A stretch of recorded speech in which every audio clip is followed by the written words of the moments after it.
cracking puberty Joe. So and people looked at me and laughed at me. So that was fun. We kind of missed like part of what you said because I didn't know that the when I put a stinger in, apparently it mutes us. So, well, wow, shit. We're learning stuff again. See, Yeah, we tried to play with some things and make it cool again and whatever. But on another note, play with some technical things with the program, not just play with things. Let's be clear. Sometimes, unless you were doing other things, which is okay. I mean, hey, gotta do you. Sometimes. Listen, I'm never wearing that fucking kit again. I'm never wearing that kit again. It is going to stay on a fucking hanger. I promise you. We're going to get into it, guys. Buckle the fuck up. Welcome to the fucking Snobby Boys.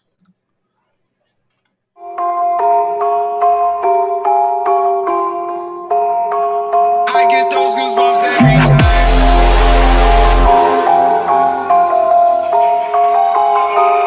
I need the hype. Throw that to the side.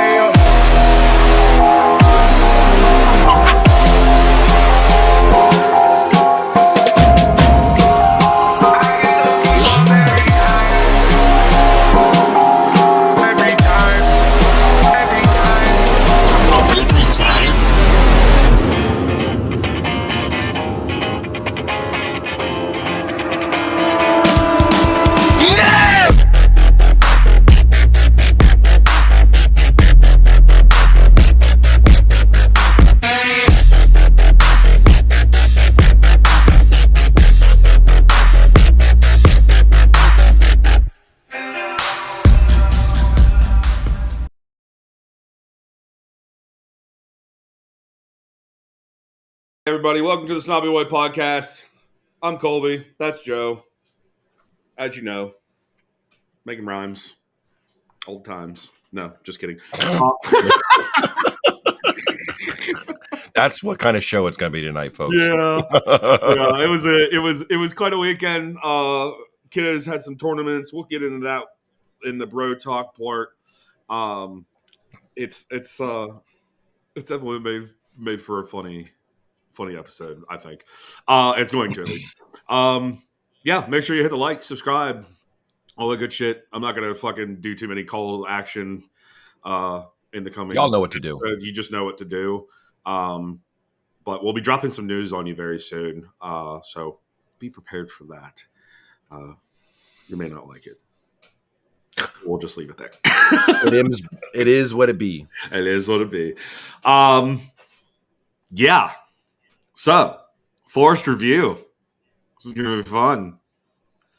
Yeah, that was a time. Time was had, if you will. Yeah, Luke, I couldn't agree more, my guy. No risk taking, no one grabbing the game. Yeah, we in past seasons we had folks multiple guys with desire, with hunger to see that when a game is not going our way like it was yesterday, to take control and say, you know what, I'm gonna win this game for us.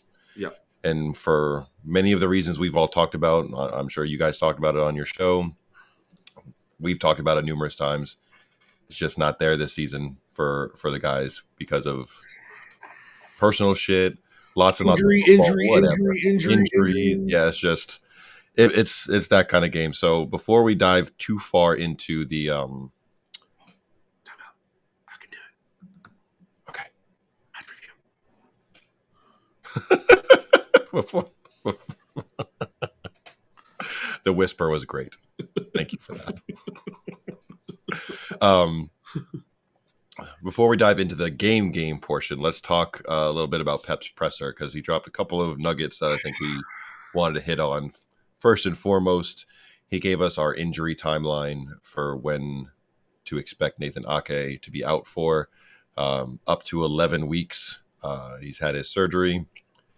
It all went well, but we won't have him for the better part of the next 3 months, which for all intents and purposes, that rules him out until at the earliest the Club World Cup, if he's if he's still with us at that we'll point. have a Nathan Ake, right? Yeah, so he's going to be out for a bit. Kind of along those lines, it's kind of tough coming off injury for other folks to come in and say we want to go buy that guy. So the timing of this not for him. real great for Nathan himself. Yeah. For the club, it's just really bad for everybody. It seems like so. That was one of the big pieces that came out of it was Nathan's update, wishing him a speedy recovery. Another big piece that came out of it, I had this in the city news portion, but I moved it up because Pep chose not to comment on it outside of he's really famous. He talked about Jack because he made headlines because journos do what journos do. And he was photographed coming out of a pub on one of our, over the last weekend after our match when they were given, a couple of days off to do whatever they wanted to. And the media ran with pictures of Jack coming out of a pub carrying a bottle and saying he looked disheveled and drunk and all these things. But if you read fully into everything and read reports from the people who were actually there, right, people who were actually in the pub were saying Jack was paying for everybody's bill.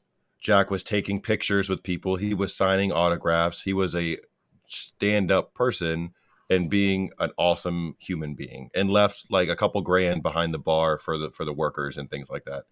But the media wants you to believe that he's a drunkard and a fuck off that's being disrespectful to the club. And credit to Pep for saying I'm not commenting on it outside of he's just very famous, and that's how he left it. Yeah. But I didn't want to not talk about that because Jack has had his ups and downs on the pitch. What is ridiculous is for the media to continue to use incidents. I'll say this incidents with air quotes because it's not a big deal at all. It's actually the opposite. It's a really nice thing that Jack was doing, to use it as a negative to tear down players on their days. They're allowed to be fucking human beings and go have a good time. And I just kind of find it funny because I feel like the people who like to comment on that are probably not doing great things in their own lives. And if they were in that position, they probably will be literally ostracized by everyone. So, pot calling the kettle black. Everybody needs to shut the fuck up every once in a while and reassess what they're thinking, and put yourself in maybe their shoes for a second. A lot of dehumanization in the sport. It's ghastly. It's gross. Mm-hmm. It sure and it comes from the high and mighties. You know what I mean? Like, I'm sorry, but you're not high and mighty. You're just not. maybe in like the Middle Ages or something like that, but not no more. So they have a voice on social media. Of course they're high and mighty. What are you talking about? Oh god. Everybody needs to hear their opinions. You know what? Zuckerberg and fucking what's his face who made fucking what was the other one before MySpace. Tom Anderson.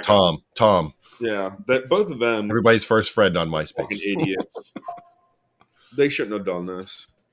Honestly, I mean, there's good and bad to it. I'm not going to sit here and just poo poo all over it, but like at the same point in time, like you gave idiots a voice. It's fuck.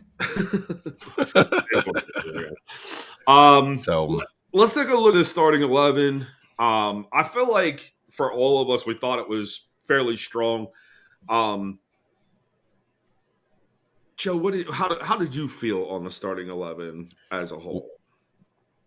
Once it came out and I first look, I tend to see who right now, at least I always like to see who's playing out wide on the wings for us and at the fullback position. Namely, we've had to play Bernie and Phil out wide on a lot of occasions, and they're both far more effective at this stage.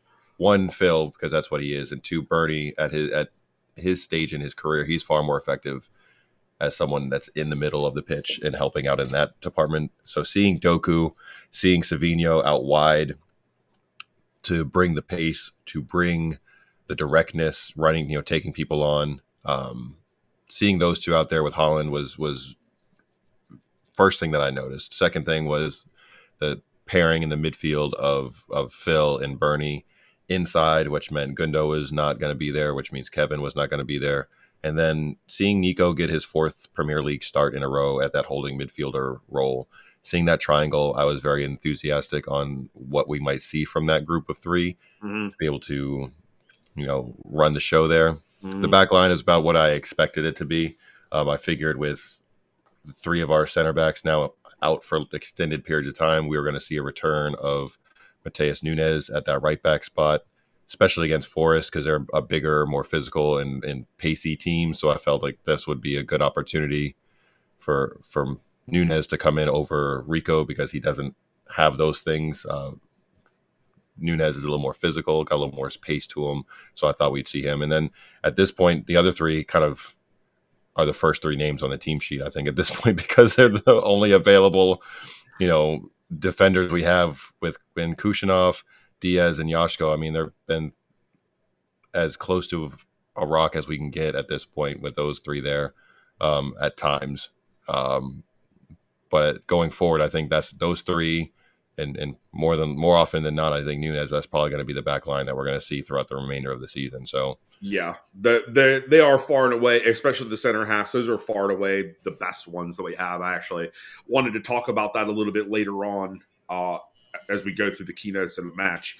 But for me, like the one thing that I saw, first thing I noticed, I mean, obviously the 11 is what we expected, but what I was looking for was what was on the bench, and we didn't see Oscar Bob even on the bench. We didn't see Claudio Echeverri on the bench. no Maka either. The fucked up thing is, what's that?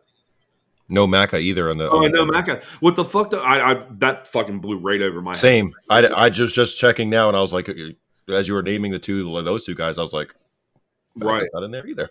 So, and the thing of it is for me is that Echeverri was like literally the media's darling this past week. They made a big coming out for him, and we don't even see him in the squad. So it's just like, what's happening? Like, what don't we know about why?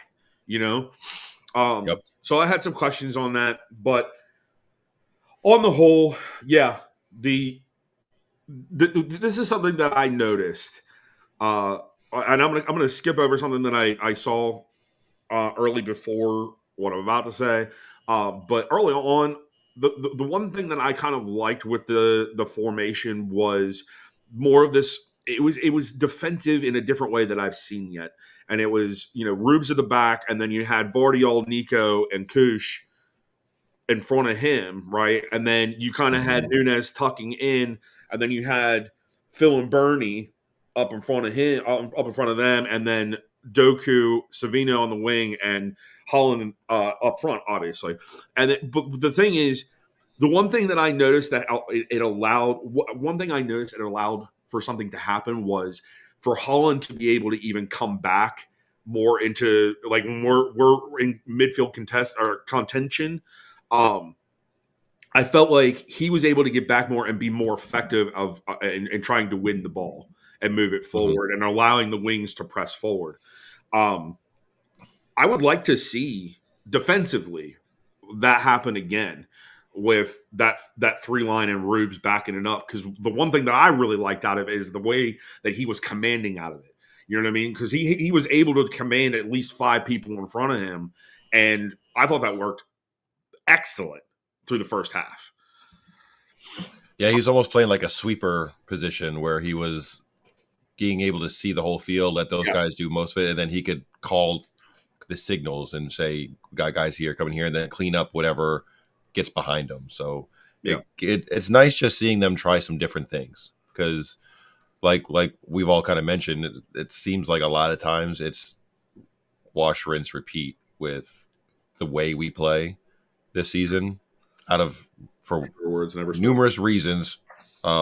Numerous reasons: injuries, availability, stubbornness, probably at times from everybody. So it's just nice to see changing things up a little bit, because if you keep running the same thing out there and expecting different results at this stage, not great. That's the definition of insanity, is doing the same things over and over again and expecting different results.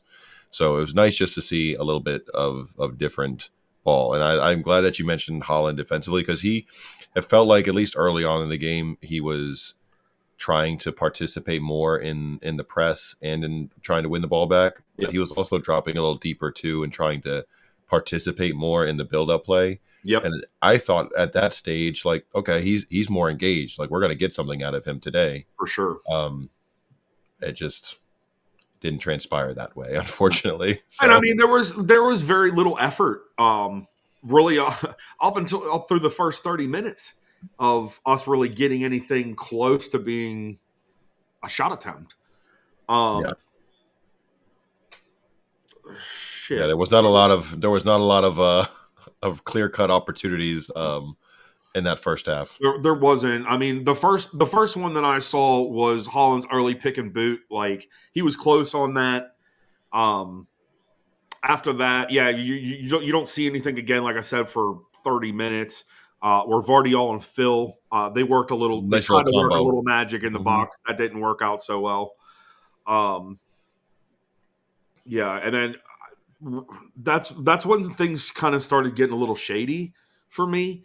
Nico pulling out the shirt tug, which I'm not gonna lie, I saw that shit all weekend, and I was just seeing it on our side. I was like, "Motherfucker, why you do that?"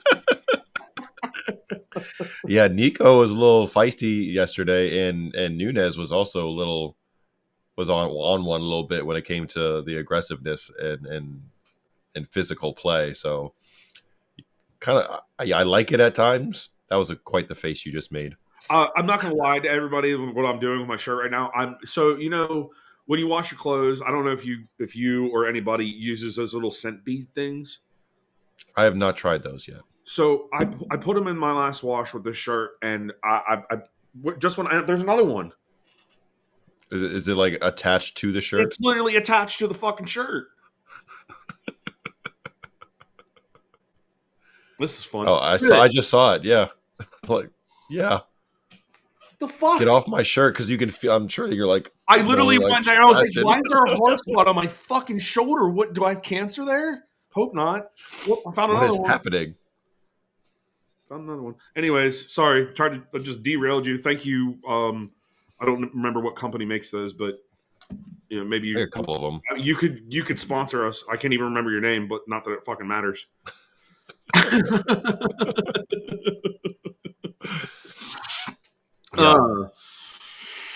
Anywho's, I think like the biggest chance we had, and really the only highlight that they showed at halftime on the broadcast, on our side at least, over on the state side, was Nico's hit from range. Right, that's really the only highlight that they showed for us. Yeah. Well, unfortunately, we're gonna have to ride a lot to work with. Yeah, that, and there's nothing we can do about that until June hits. So what we got out there is what we're gonna have to roll with, and we all know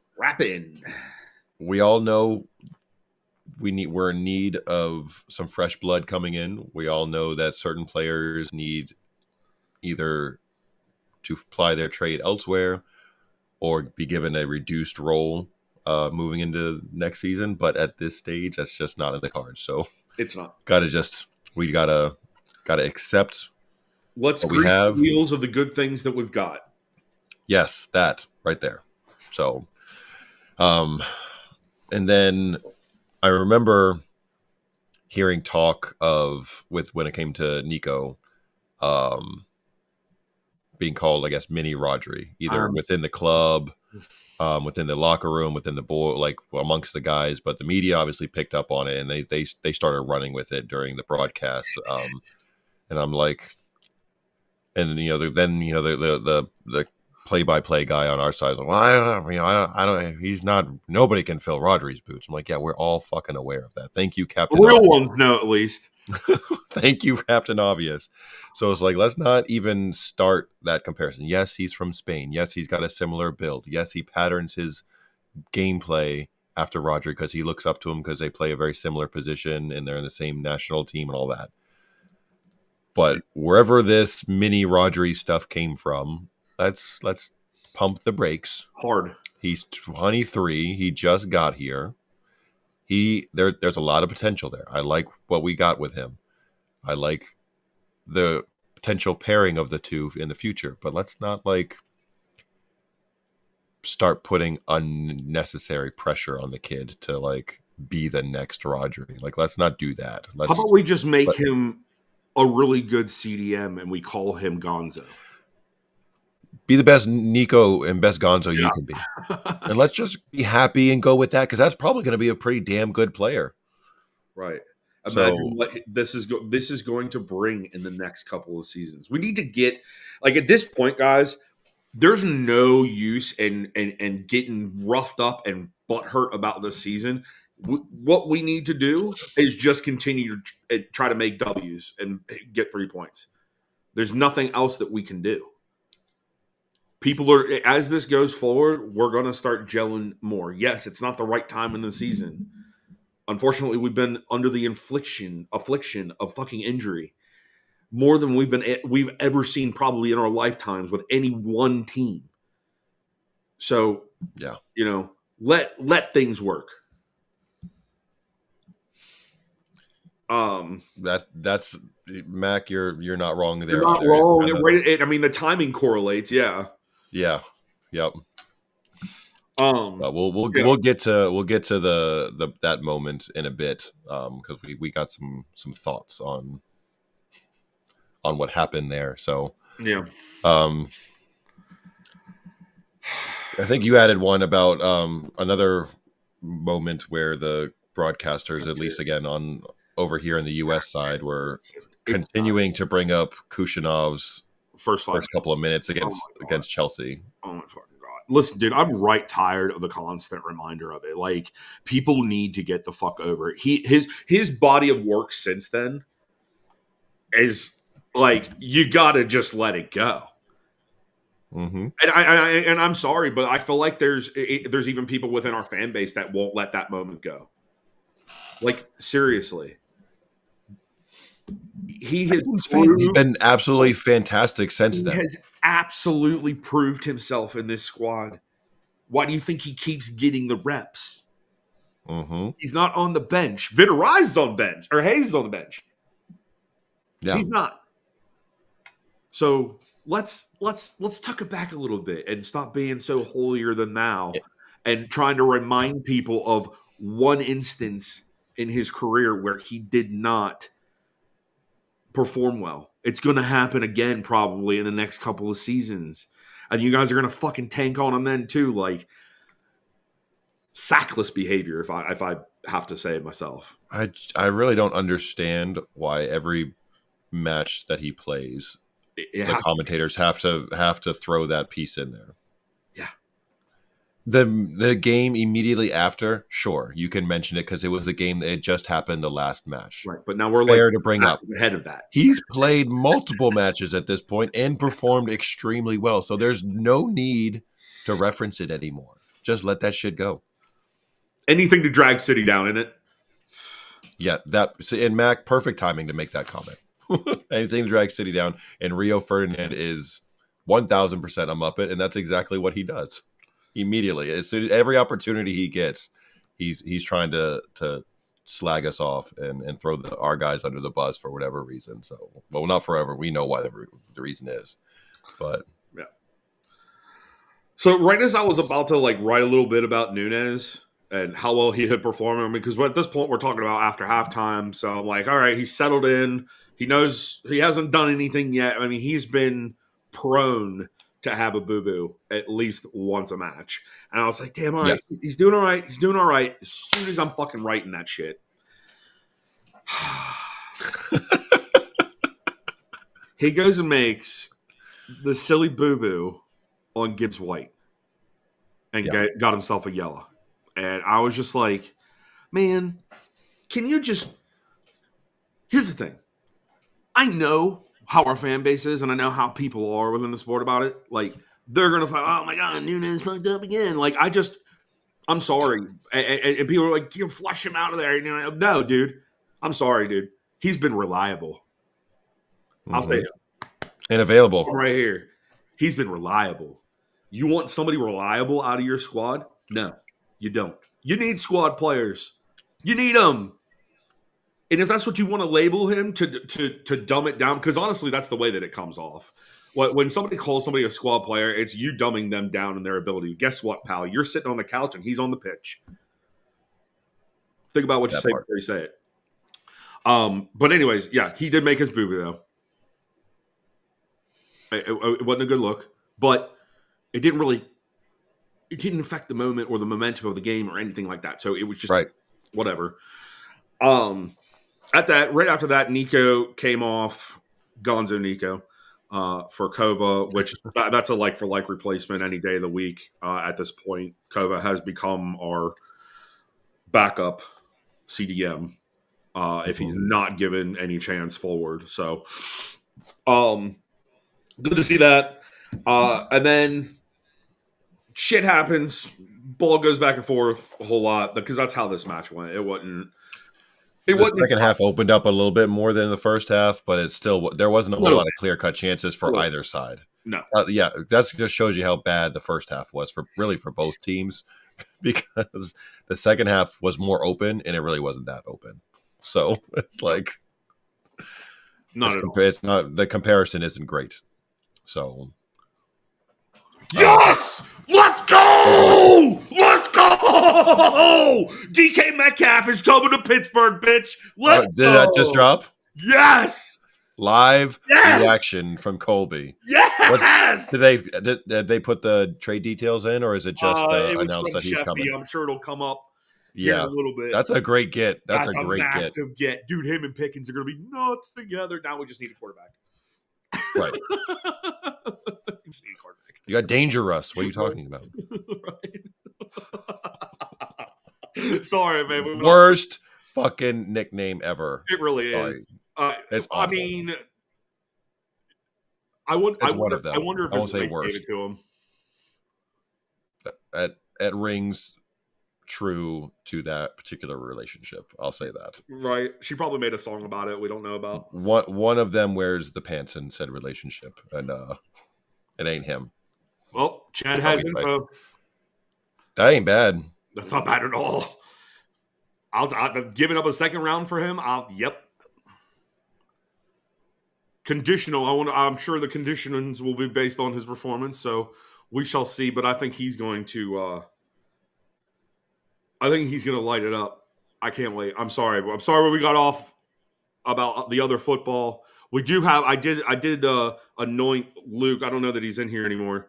I did anoint Luke a Yinzer, being that he was looking for a football team, and they just so happened to be going to Dublin and playing this year. So I was like, dude, if you get the chance, they're there. Go see it. Right. Go see it. Anyways, back to the other shit. Ederson made a fantastic save. World-class save against Hudson Odoi or whatever his last name is. That was the Ederson we all love, right there, right? Mm-hmm. Right. Yep.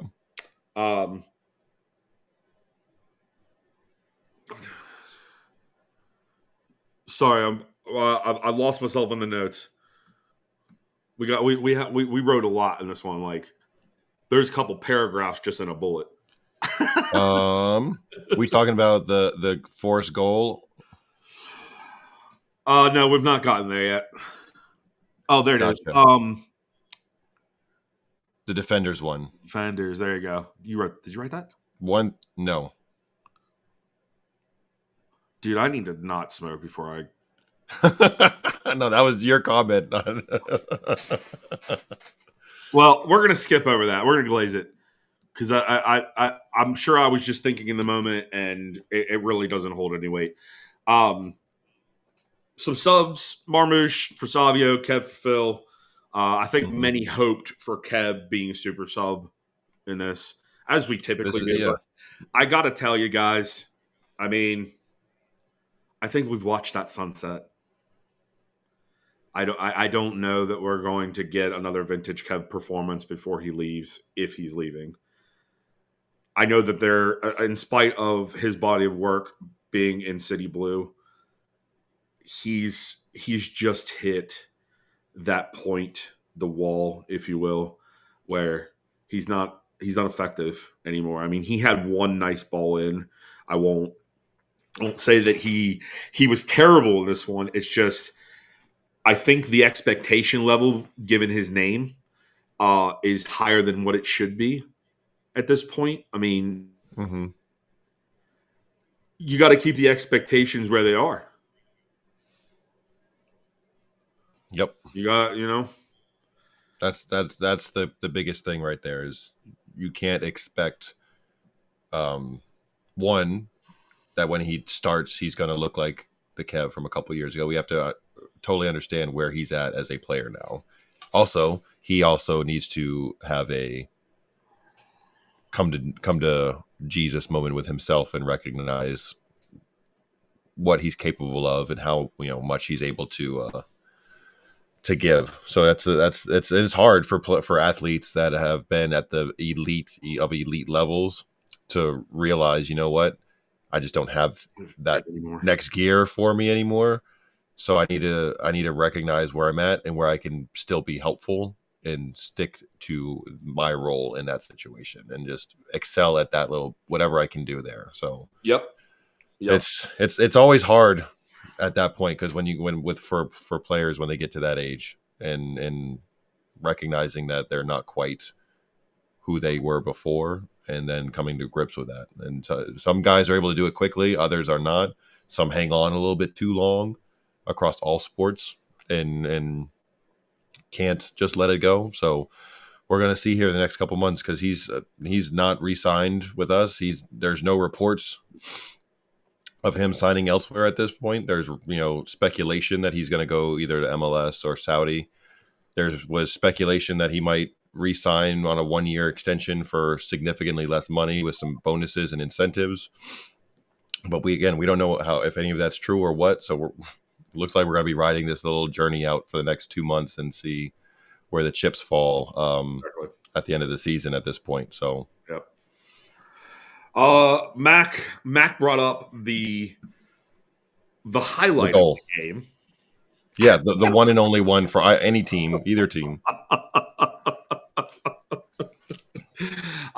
Yes, Exactly that. But more so the latter part of it. I'm gonna let Joe go well into this one. I'm gonna go first, and I'm gonna start with Ederson because if I've been around our show enough, you know that my oldest daughter is a keeper. So I've delved highly into the position to learn as much as I can about said position. Ederson knows, as most keepers do, on a shot like that from the side, the one place you cannot get beat is the near post. Because whether the shot's amazing, which you got to tip your cap to to their player, was Callum Hudson-Odoi. Yep. Hell of a shot. He had a rocket. But when, as a keeper, you let the ball sneak past you on the near side, the blame is almost always going to go to you. If you cover that side and the guy hits it far netting and side netting on the other side, it's always going to be, wow, that was a banging shot. That was a great shot. Can't, that kind of thing. So the fact that immediately afterwards, the commentators, and I didn't get on social media because I was watching it later on in the evening because my kids were playing all weekend. So I didn't watch till Saturday evening. So I wasn't looking at immediate reaction, but I knew what it would be. It was going to be people immediately banging on Ederson, saying he's shit, he needs to go. Or I briefly saw it on some of the groups, the city groups that we kind of keep an eye on from time to time that pop in our feeds, and it was instantly Ederson shit, he's got to go, he's terrible, blah, blah, blah, blah. Mind you, he just like 10 minutes before that made a world-class save to keep us in the game. He made numerous good plays throughout the game, but as a keeper, when you make a mistake at any level, from grassroots to pros, 99.9% of the time after you make a mistake, it's going in the back of the net. Yeah. It doesn't matter that other field players, there's 10 of them that the ball got past before it got to him. And guess what? Those 10 field players all made probably more mistakes than Ederson made the entire game. But they have players behind them to make up for their mistakes. He doesn't have that luxury. It takes a very special person to play that position. You have to be mentally strong and be able to deal with that kind of pressure.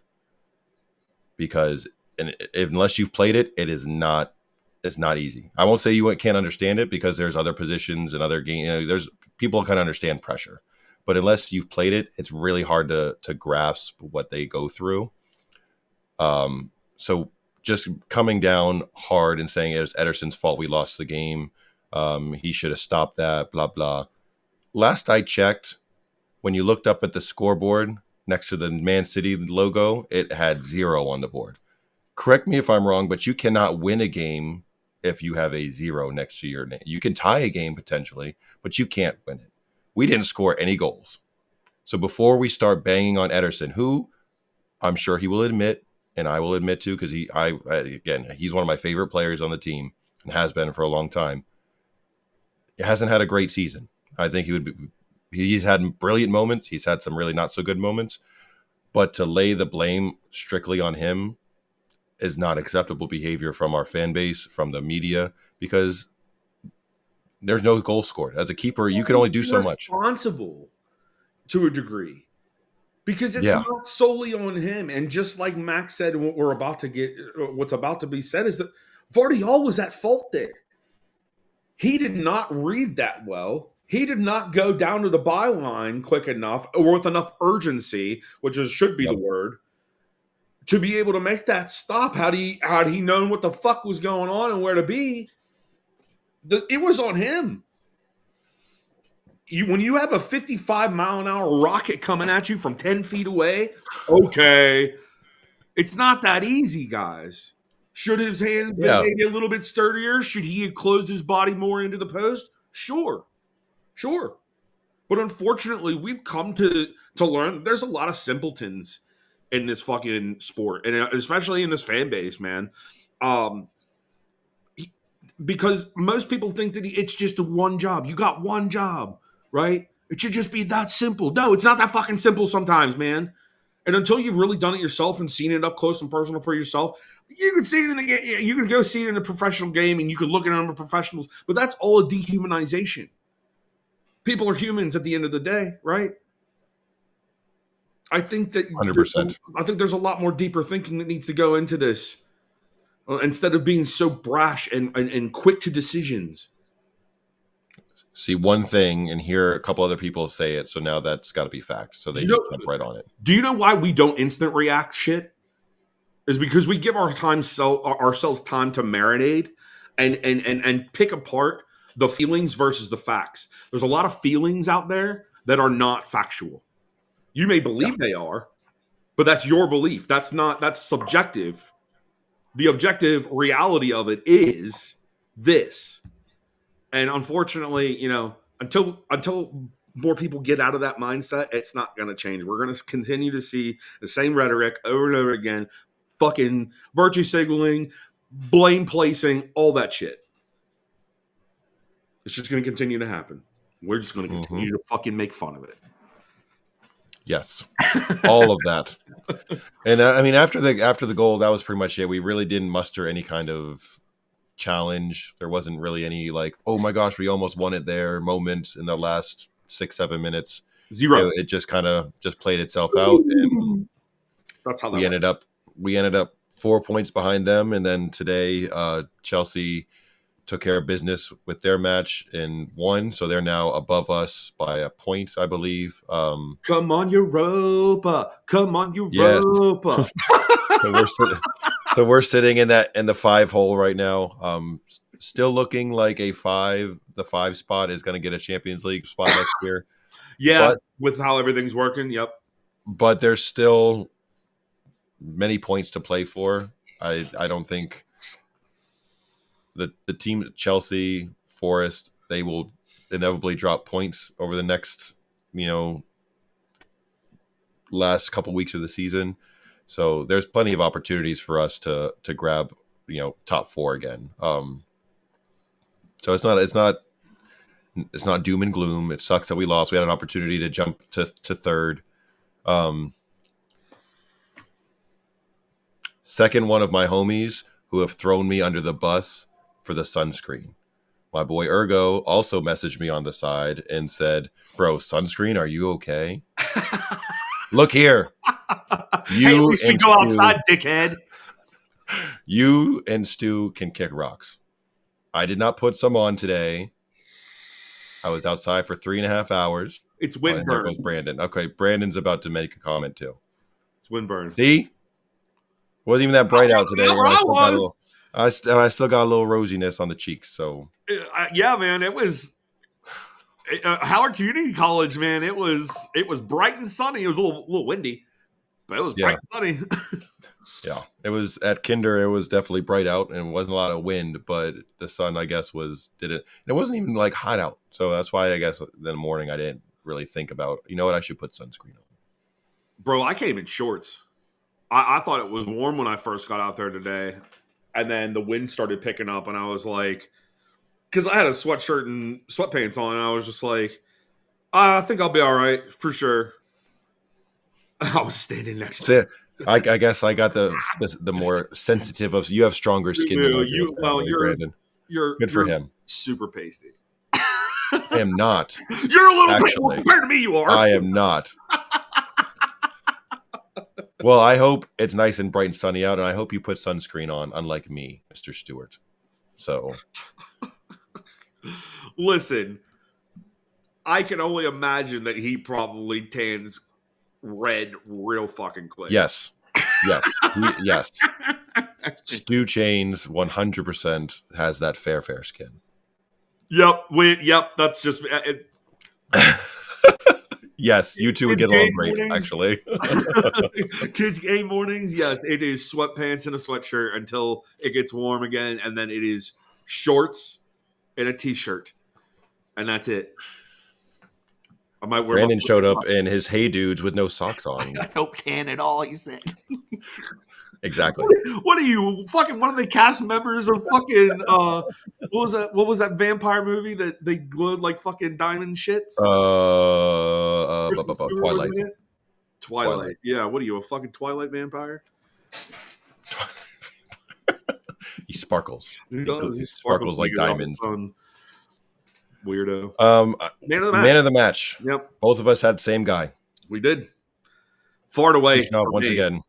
Far and away from me. I mean, out of the 10 men up front, he did everything he possibly could to not allow them to score, and you just can't you can't pass that over. He is him. And honestly, dude, like, you can't say that he hasn't arrived, because he has. And to think that we have so much ahead of us with him, my oh my. The thing that has stood out the last couple of games for him, I knew he was physical. I knew he had pace to burn. Just didn't know how. Very impressed, still with the speed and the recovery speed. He looks like vintage Kyle Walker tracking back sometimes.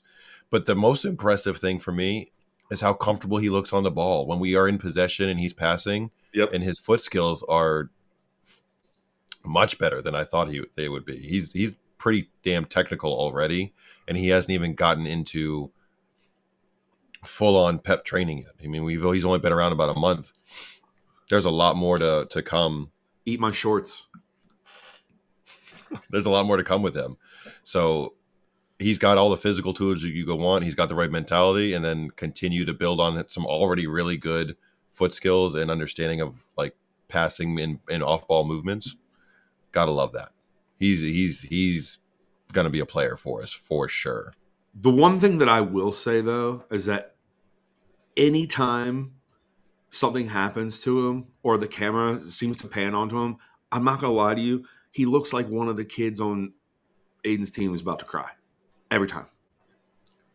I don't know if it's like he just has that very droll, like Russian thing to him. He just keeps that face, but it's gotta be it. Homeboy literally looked like he's about to cry several times. You just want to give him a hug. I'm like, come here. You're just like, dude, it's gonna be okay. It's gonna be all right.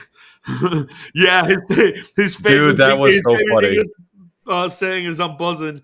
Yeah, that was that little bit that they did for him was cool, and it's really awesome to see that he's now able to start speaking a little bit of English and getting in with the lingo over there. Like that has to make you feel good, especially being just, that language and English are, I mean, they're very close. There are similar words sometimes, but also it's very far away. For sure. Yeah. And yes, Hey Dudes are very, very comfortable. And that store there at Arundel Mills is awesome. They got all kinds of, it's like, because there's a Croc store in there where you get all the different variations and colors and shit. Hey Dude, same thing. You got all the options. All the options. Very comfy shoe. Right. How did we get there? I had mentioned that Brandon had showed up to the game today in Hey Dudes and no socks. Oh, okay. When you were talking about his hoodies and stuff, so Chad was responding to Brandon. I am not in the know. I didn't know what Hey Dudes were, and when I first thing that came to my mind was Salute Your Shorts. Hey Dude. Yeah. Totally different show. I get it, but like it brings you back to the time. Same time. Absolutely. Same time. When we get back, we are going to nope, not at all. Pretty old, if I might say so myself. You should probably get one before they go away. But when we get back, we're going to talk about City News, and our little halftime thing obviously is a reference to fucking dickhead just said. Salute Your Shorts. Hell yes. Hell yes. We'll be right back.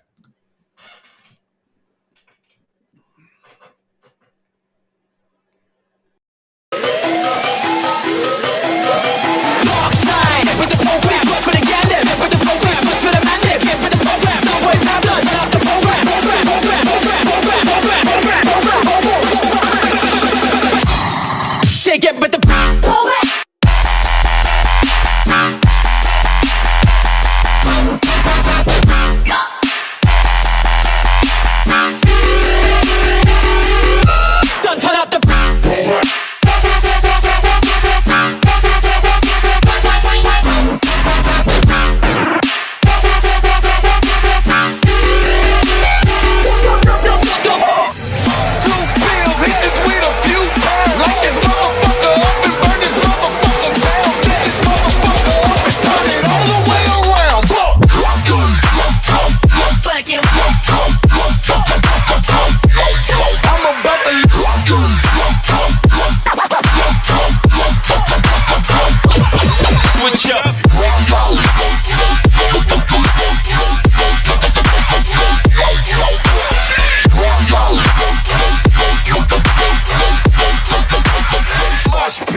Go ahead and do it when you get a chance.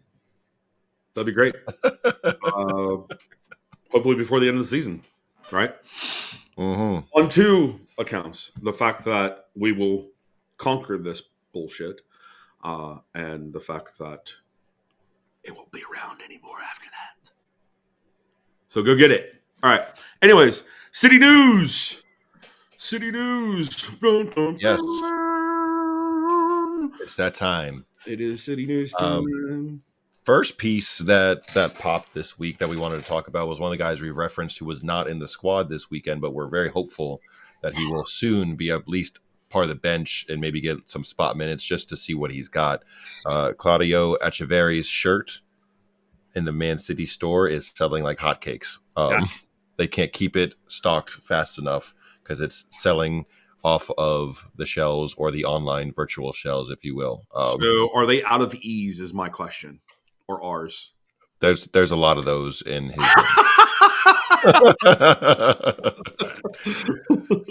so he's following in a long line of very successful Argentinian players that have put on the City Blue. So I think there's a little special place in City fans' hearts for him because of all of the folks from Argentina that have come through and been so successful for us, from Zaba to Kuhn himself to Tevez when he was with us, Otamendi, I was about to lots say, of them. don't Same number. Nobody's gonna say it. Right? So very excited about him. And clearly the fans are too, because they're snapping up his shirts. They're buzzing. I'm buzzing. Buzzing. I'm buzzing. So 115. Depending on which people you read and at which time of the day you are scrolling, it's varies on people's predictions on what we're going to get as far as punishment or not any punishment at all, whatever it might be. But it seems like Easter is right around when the first verdict. I know a guy who loves him, who's his family's from Argentina, that loves him some Argentinian home league ball. So I'm sure he knows some folks. But is that your Boca Junior guy? yes, Yeah. yes. Yeah. Remember him. How's he been? I know that's kind of like not what's going on here. Like I haven't. No, that we still chat. In my other one with him, and Diego's doing real well. He's good. He's real good. People's knows the game so well, and he's a real good dude. So, seems like we might get a verdict of some kind, initial one anyway, because we know there's going to be appeals that are going to go down, and from either side, whoever loses, and I say that with air quotes, should maybe see a verdict come down in the next couple weeks, seeing the whole spectrum from massive points deduction to no punishment whatsoever, getting fully cleared, to fine. And it really just depends on who you're reading, what source you're looking from, and what lens they're reporting from, because that plays a big role in this. For me, I still think it's going to be much like the UEFA punishment, where they gave us a fine, hefty fine for not cooperating properly, and that's about all it's going to be. I cannot imagine we're going to get a gigantic points reduction that's going to put us in the championship, or the third tier and all those kind of things. I just cannot see that actually happening. So for me, I think it's going to be a great day when it comes out. That we're going to be maybe the max we're going to get is some kind of slap on the wrist with a fine, and that's going to be it. So that's where I still think we're going to be. I felt like that from the very beginning, that this was going to be, that would be the end result, and I feel like that's where it's headed this time again. So yeah, cool. I can do that later. So I was loading something up. So some interesting news that came through. City agreed to a deal in principle for Hibernian goalkeeper Ben Vickery, and that was according to Fabrizio. Deal to be done soon. That's all we got. very young guy. Very brief post from Fabrizio with that one too. Not a whole lot of detail. But he's what, U18, so, and he's Scottish. He's from Scotland. So I feel like that's a he's 15. So yeah, he's a youngin. To me, that's and we've lost some of our academy keepers to go on to other places. So yes, so I think this is likely a replenish the youth system with some talent and guys with potential, because clearly we need some more young keepers coming through, because Ortega and Ederson are both in that 30 range. We need to keep the pipeline coming with younger and talented keepers. So yep. Continuing to build the depth of the city system. Gotta like that. For sure. That was good to see. It was. Yeah, it's good to see that the EDS is making moves for the future, of course, always. who's to say that he'll be in City Blue though, just because of what you just said and who we've known to see or who we've seen go out like James Trafford and others. So hopefully we see him in the future, but I don't think it's going to be for another 4 fucking years. It's going to be a while. It's going to be a little while. if so, Yeah. on to the big guy from the match. He got named Man City's Player of the Month for February, receiving the highest number of votes ever in the award for the club. Massive. Absolutely, Richter. That tells you all you need to know right there, I think. Yep. It's just furthering my point from earlier, the fact that he is here, he is him, and he is our future.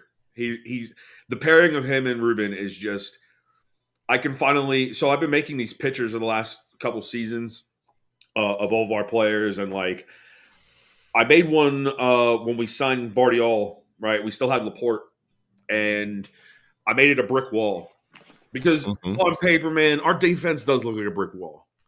Even when we had Kyle Walker in his prime, even coming into this season, it still looked good.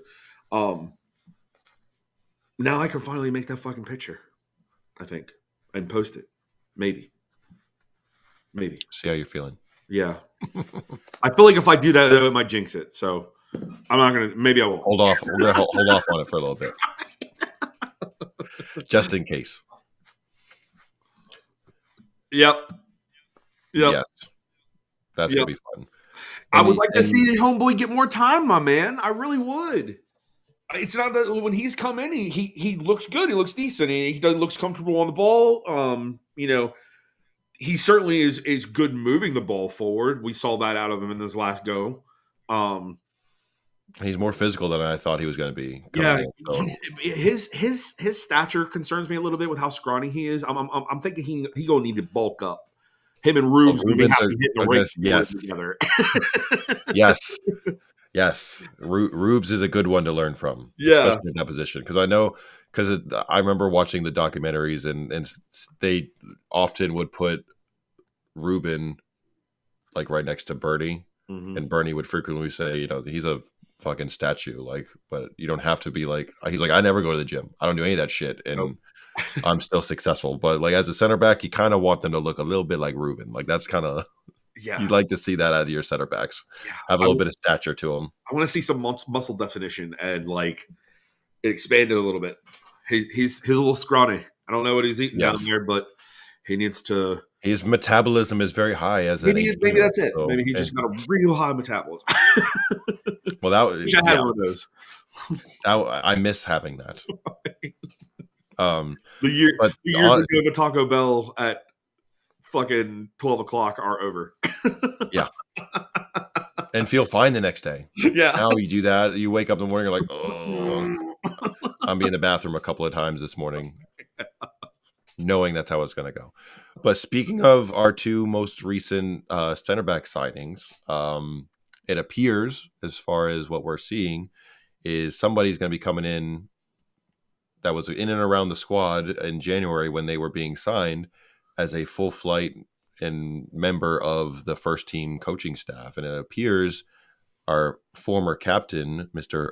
Fernandinho, has been offered a first team coaching spot to be a part of the staff, bring him in. Clearly he's got ties with Vitor Hayes, considering they're both from Brazil. There's that. And Savinho. Bingo. And with Kushinov speaking Russian, we know Fernandinho can speak Russian from his time with in the Ukrainian league. So seems like a perfect fit. Having his leadership and presence back around the club and in that locker room again can only be a great thing. And then also to make those two guys who are going to be a very important part of our future going forward and current situation, considering our center back problem with injuries, those two are going to be relied upon for the rest of the season. So bringing him in to help settle them in a little bit more, be somebody that they can speak to in their own, and both of them in their own native tongue, and making them feel like being able to translate things and help like get them totally comfortable. I think that's a massive deal to bring him in and offer him that. That's a fantastic move by the club, which they do that on a regular basis. But I just think I don't think it's a minor note for most folks, but for me, I think that's a huge deal to help get them situated. So I love that. Hopefully he doesn't come in and like Marino to the joint like he did in Barca.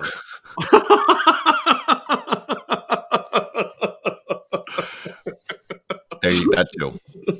That I too. hope please don't do that. that'd be fucking like 2 swipes at Pep at once if you did that. Right. Oh man. Yeah, so that kind of concludes the city news and all the fun update shit that we talk about city. At this point, we are going to roll into a bit of bro talk.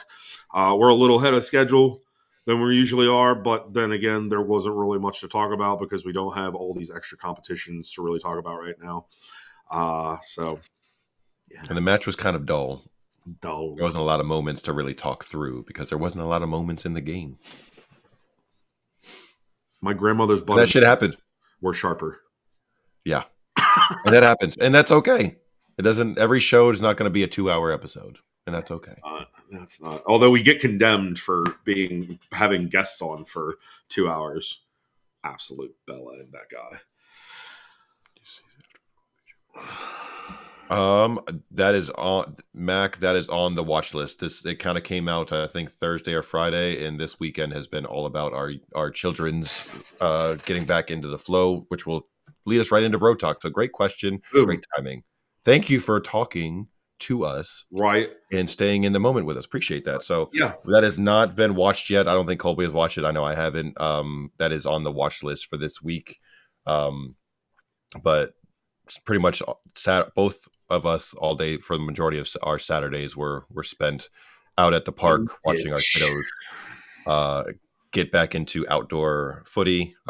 It's been during the winter time over here in the States because of conditions, weather and conditions and everything. They kind of pause the training sessions unless you're able to get inside and do either indoor season or secure some indoor facilities to have trainings, which is not easy because there's not a whole lot of them wherever you are.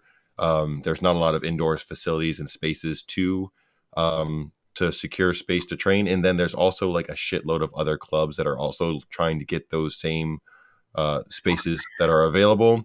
So it's at a premium. So unless you book like well in advance, it's hard to get those times. So this is kind of when everything gears back up for us. So we were both out at our younger kiddo, my youngest and Colby's son had their first pre-season tournament to gear up for the springtime. Yeah, so that's why we spent our weekend, which is why my cheeks are so rosy. Something else on me is rosy, but you can't see it, so. Wow.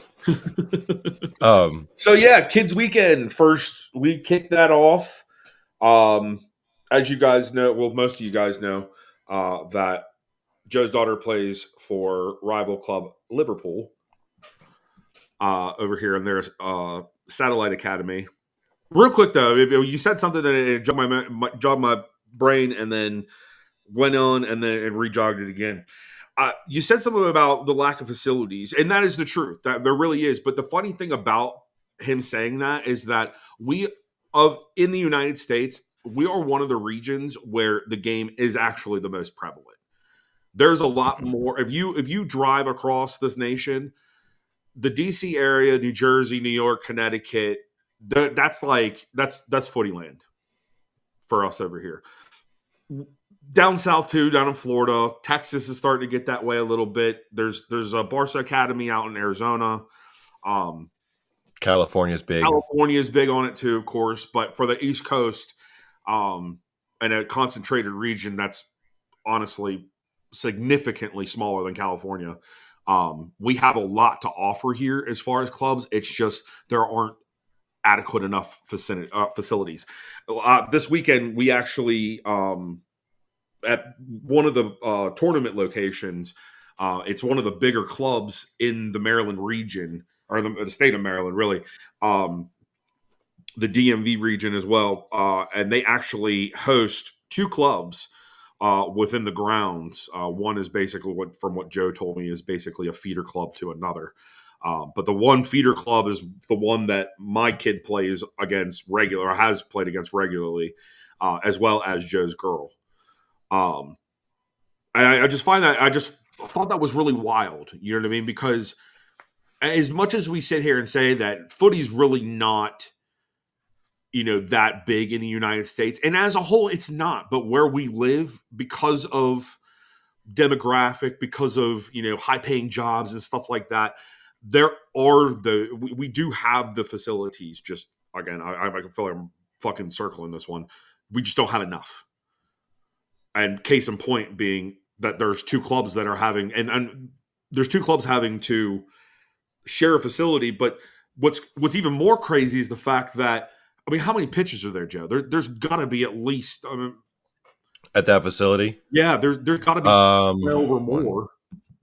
1, 2, 3, 4, 5. I think there's like 6 or 7 full size pitches.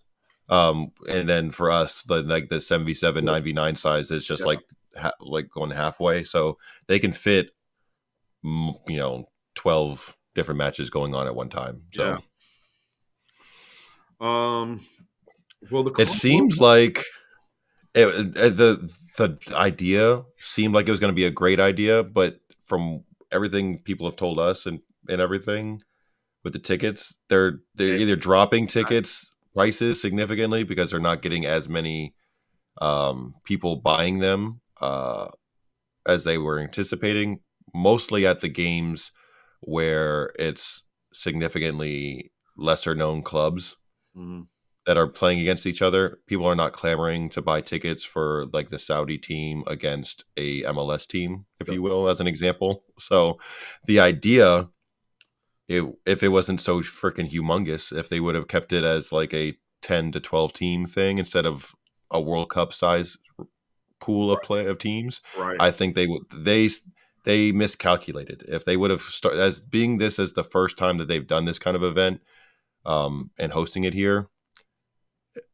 to drum up enough interest, they should have kept it at a smaller amount you have higher profile teams in every match. So you're actually going to get more people coming to watch. But because you open it up to so many teams across the globe, half the teams, most people in the United States have no fucking clue about who they are. So they're like, I'm not going to go buy a ticket for that. Why isn't Real Madrid playing Manchester City? It can be a learning experience, but most Americans are not going to pay the prices that they're offering as it stands for that. It's not worth it, because if I'm going to go see a really lesser team that we don't fucking know over here, and there's a point that I'm going to make too from what Brandon just said.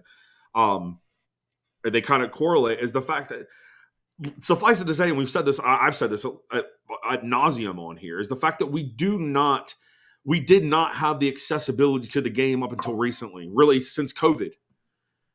The accessibility that we have now is far and away that we've had when we were growing up. So, it will make a difference. But to Joe's point, having smaller clubs, yes, because we only know so many players over here on the grand scale of it. You know what I mean? Like, understand that footy still sits in like 5th place among sports in this country, and it's not regularly televised on SportsCenter. Most of the sports consumers in the States watch ESPN to catch up on things, and rarely do you see a Premier League top 10 play or a Bundesliga or a La Liga.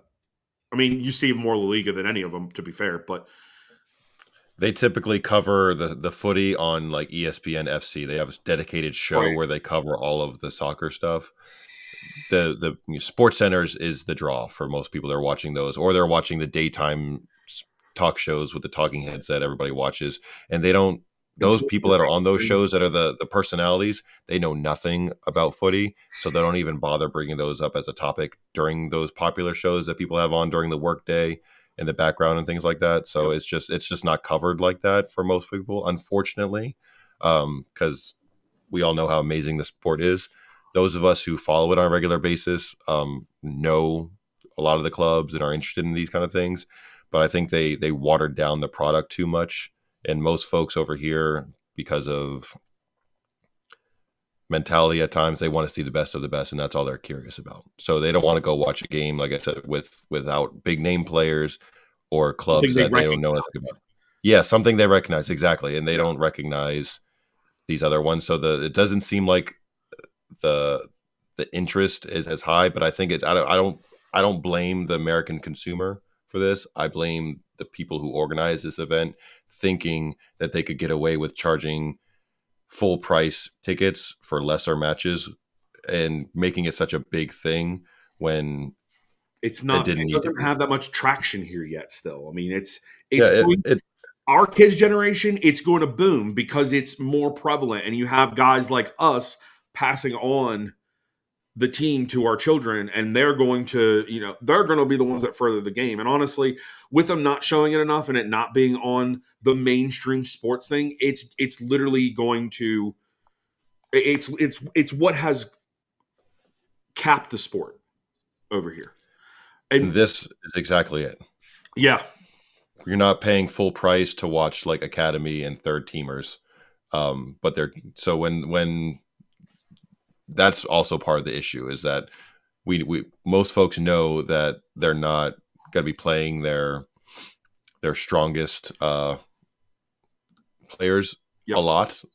So yep. to charge which is crazy because this is what happened. A lot of people are bitching and rightfully so at times, I think, with the MLS, because when Messi travels to other leaves inner Miami and they're in Miami, goes and travels away to DC or Charlotte or wherever it might be, the Those are like tickets $1,000 tickets, guys. skyrocket. And then they show up and they're like, oh, Messi and Suarez and Jordi Alba and Sergio Busquets are Not playing. all resting, Yep. but we're still going to charge you the full price ticket that we advertised because those players were supposed to play, but then the club doesn't play them for rest.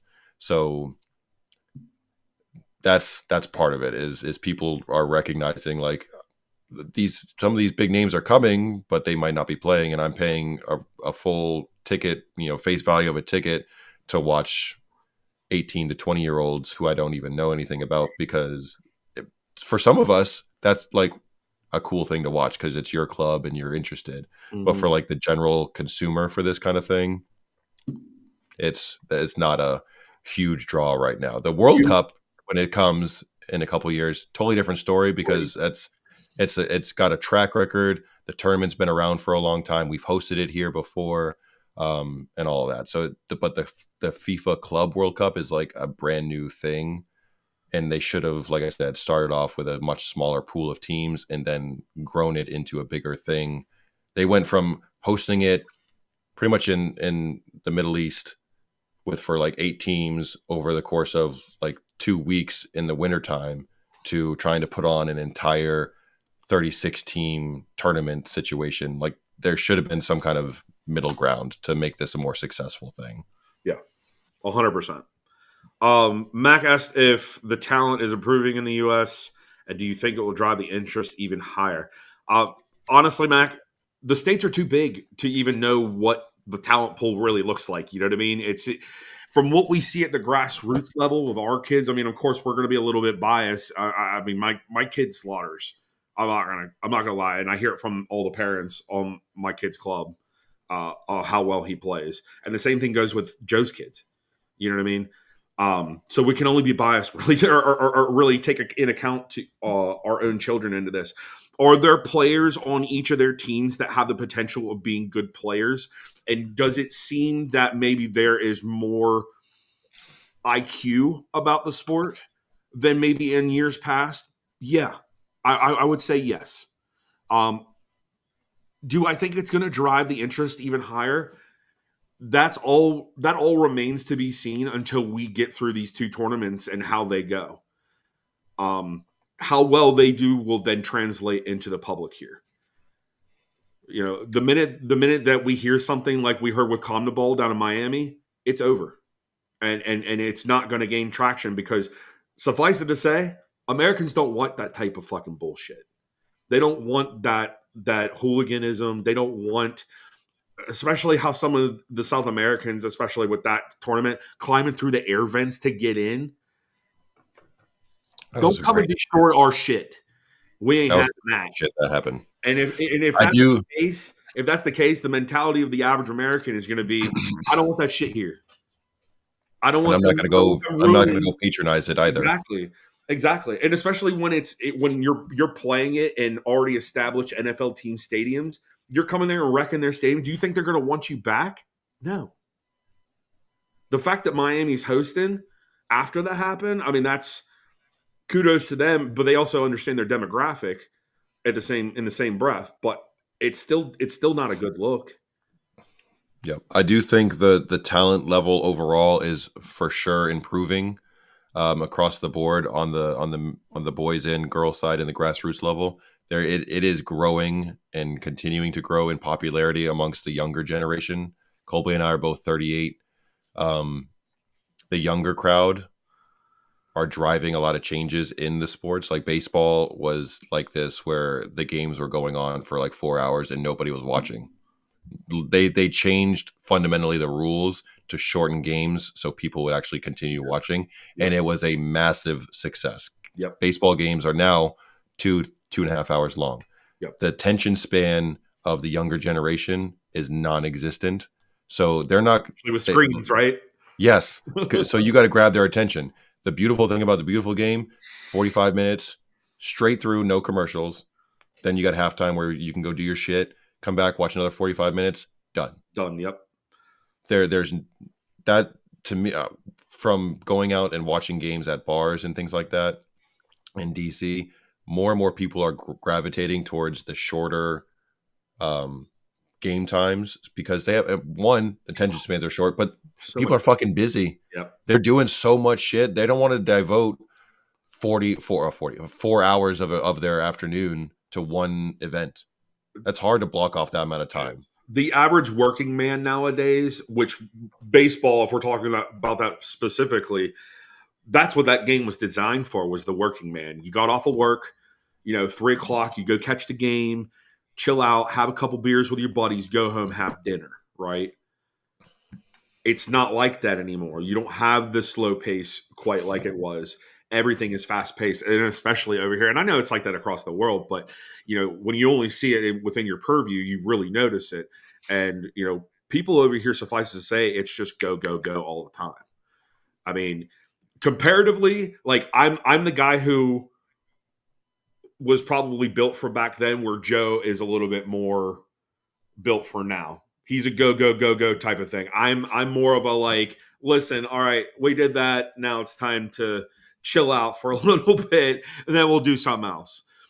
And then I'm not, in no way is that bad. It's just the reality of the American life. It's everybody's all constantly on the go and got shit to do because there's so much to do. So I do think it's going to continue growing, and the interest is going to keep going. And I do think the World Cup being here is going to have a big boom and help with that. But just seeing it at our kids level, I see more kids walking around like the mall or out and about with like footy jerseys on than NFL and basketball. When I was younger, it was all you sported your favorite NFL team or you had a basketball jersey on.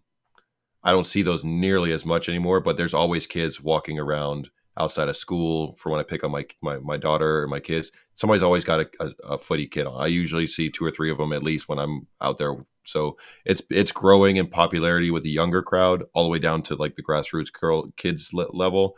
So as that generation gets older, it's just going to continue and to grow and go. It's not like a light switch. It's not just going to flip and now all of a sudden become the coolest thing in the world, and everybody in the US is watching all the time. No, it's going to take some time, but it's trending that direction. It's trending up for sure. And I can say that wholeheartedly too, being that Joe lives more in a urban. No, I won't call it urban. It's suburban, but he lives closer to urban areas than I do. I live more rurally, and even out here, I'm starting to see more and more kids wearing kits and not football jerseys or basketball jerseys, baseball jersey. if you wear a baseball jersey, somebody's probably going to make fun of you unless you're going to a game. Yeah, if you see somebody wearing a baseball jersey in the wild, you're like, oh, they're probably going to the game Yeah, instead of like that's the wearing it first for thought. fashion. Otherwise, it's not really a part of fashion over here in any Yeah, sense. And then the same thing with hockey sweaters. And very often, or very rarely, do you see them out. But when you do, it's obviously during the season and clearly when it's fucking wintertime. hmm That was a big fashion trend back in the 90s. I remember it. yes, Um, yeah. is well, both baseball. Well, I think crisscross really helped put all that shit on the map. Wearing it We are all aging backwards and ourselves right shit. now. Right? We really Classics right there. But yeah, Max said the five-a-side games, kids play a lot, less players, fast play. Yeah, and the kids they like that kind of game, and there are facilities that host specifically that type of game, are. and they have even for adults and that still want to get out there and play and hopefully not injure themselves and whatnot. But my kids both have played indoor in the wintertime with five-a-side footy. We're transitioning out of that with my youngest one. She's now back on the big pitch starting this weekend, but she's done a lot of the indoor five-a-side stuff. And there's always a little bit of transition time because they're so used to playing a couple of months inside in that small space with walls. When they get back out on the big pitch, some of them adjust quicker than others, but there's definitely a little bit of a relearning of, oh, we got more spaced and I don't have a wall right there, so I gotta adjust my play style. Some Right. who have the IQ and of the game and watch it and live and breathe the sport outside of what they do at practice and on game days, pick it up a lot quicker. So and are able to transition a little bit easier than others who just go. They do their practice, they do their game, and then that's the last time they think about the game. So All that. parents, help your kids out. Dive into it with them. Fully dive into being a soccer parent. Watch the game with them right away. You know what I mean? Like, dude, it took me a whole year to really just say, okay, this is it. Mm-hmm. One of the things that I really wish that I could convey to, my kids' team's parents is because you see it. You see the ones who actually are about the game, and then you see the ones who like kind of aren't. Mm-hmm. And I know a lot of these parents want them to be at the level of the others. Unfortunately, it's just not like that in reality. Some are just more gifted than the others. But also, it comes from a level of passion, and your passion has to extend beyond being on the pitch. It has to be diving into the game, whether it be watching matches. If you're a player on replay, we can do that now. We didn't used to have that. And then just being interactive with it. I think the thing that sealed me the most was the fact that Kyle got me into playing FIFA. If it wasn't for that, I wouldn't be so involved in what's going on in it, because as you know my story, like I didn't like the game up until COVID. Like it was not Mac, be easy. I know it's late. It's late over there. Yeah. Appreciate you hanging out. Up them blues. But yeah, I just on the whole, we're getting there. Not shut up.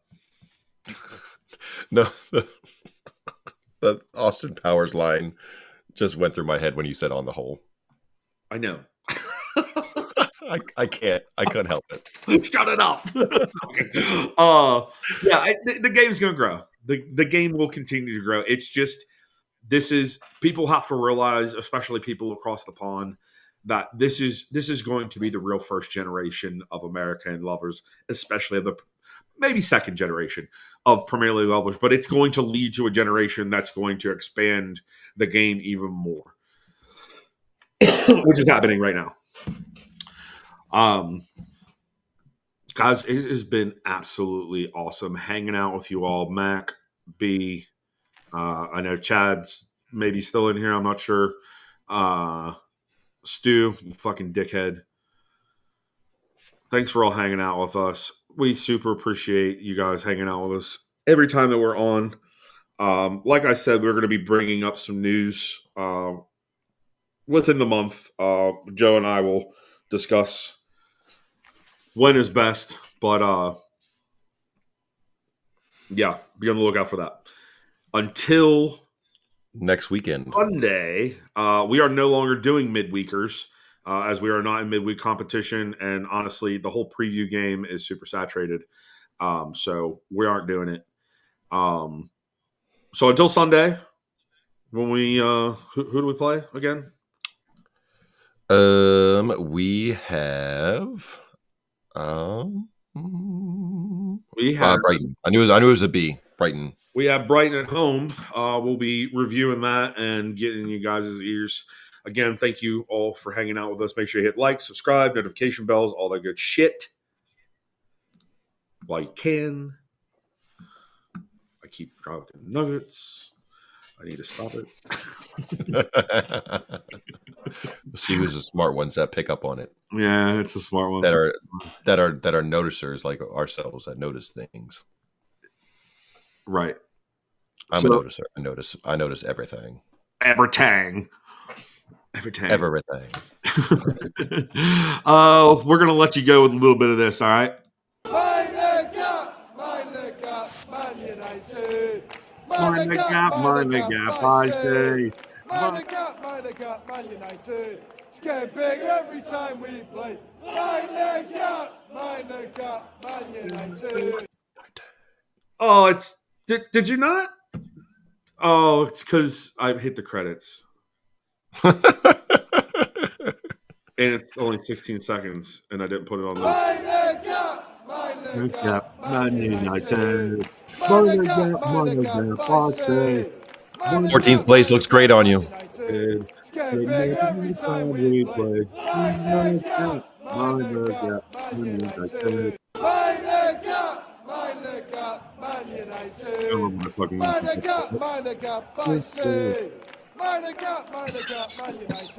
It's getting bigger every time we play. Man United.